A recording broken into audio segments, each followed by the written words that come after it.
Hello વિદ્યાર્થી મિત્રો, હવે આપણે કેરી વિશે થોડી વિશેષ માહિતી મેળવીશું. જુઓ, કેરી છે એને સંસ્કૃતમાં શું કહેવાય? તમે સાંભળ્યું છે?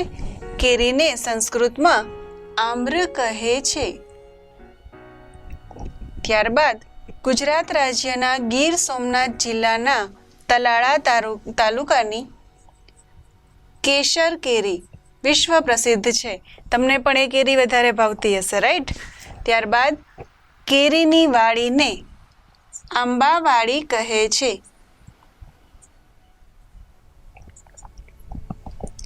ભારતમાં એક વર્ષમાં અંદાજિત કેટલી કેરી પાકે છે ખબર છે?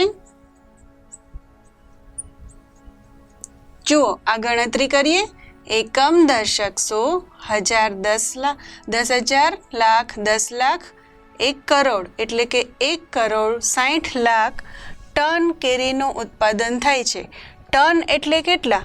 1 ટન એટલે કે 1000 કિલોગ્રામ. તો વિચારો કેટલી બધી કેરીનું ઉત્પાદન થાય છે. હવે ભારતના ખાલી જગ્યામાં સૌથી વધુ કેરીનું ઉત્પાદન થાય છે તો ભારતના ઉત્તર પ્રદેશ સૌથી વધુ કેરીનું ઉત્પાદન કરે છે. ફરી એકવાર જોઈએ. કેરીને સંસ્કૃતમાં આમ્ર કહેવાય છે.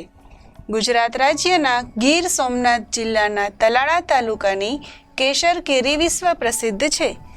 કેરીની વાડીને આંબાવાડી કહે છે. ભારતમાં એક વર્ષમાં અંદાજિત 1,60,00,000 ટન કેરીનું ઉત્પાદન થાય છે. 1 ટન એટલે કે 1000 કિલોગ્રામ. ભારતના ઉત્તર પ્રદેશમાં સૌથી વધુ કેરીનું ઉત્પાદન થાય છે.